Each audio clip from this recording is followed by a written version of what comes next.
إذا السلام عليكم، تحية طيبة جديدة متجددة، الزفلوان الزفلان جميع. إذا هذا رد على منتقدي القرآن الكريم، كلام الله عز وجل والمنزل الحكيم على بالوحي عن طريق سيدنا جبريل على سيدنا محمد صلى الله عليه وسلم، خير الأنبياء وخاتم المرسلين، وصلى الله وسلم وبارك على آله وصحبه وسلم تسليما كثيرا.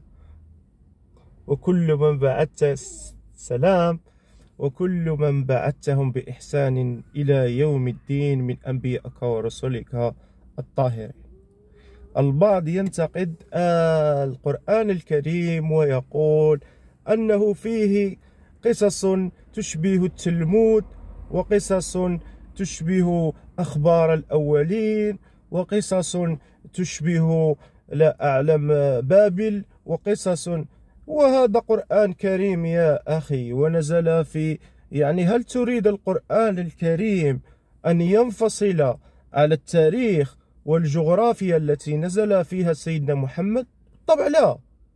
القرآن الكريم نزل على سيدنا محمد في شبه الجزيرة العربية، هذه المنطقة التي كان فيها يهود، وكان فيها مسيح، وكان فيها من يعبدون الأصنام تقربا إلى الله زلفى، وكان فيها أيضا أقوام مجاورة فتحت بعد نزول الرسالة، أقوام مقاربة على غرار الأشور، وعلى غرار بابل، وعلى غرار فارس، وعلى غرار اليمن، وعلى غرار مصر أين كان هناك الأقباط. فشيء طبيعي ومنطقي أن القرآن الكريم يكون مرتبط بالأقوام السابقة، بالرسالات السماوية السابقة. ماذا تريدون؟ تريدون أن يكون هذا القرآن بدون منطق؟ لا.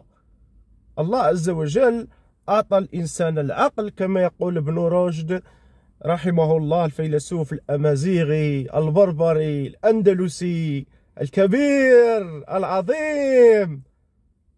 ابن رشد من قبيلة بني راشد، وهي قبيلة موجودة في ضواحي مناطق تلمسان ومدينة الرمشي.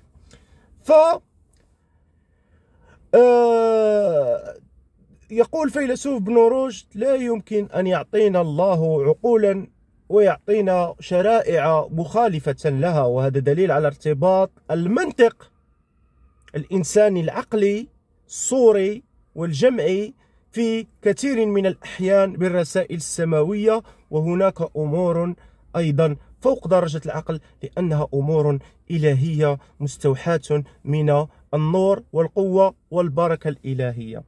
فالناس التي تنتقد القرآن من مبدأ أنه فيه شيء من الأقوام الماضية، وفيه شيء من فيه شيء من التوراة، وفيه شيء من الإنجيل.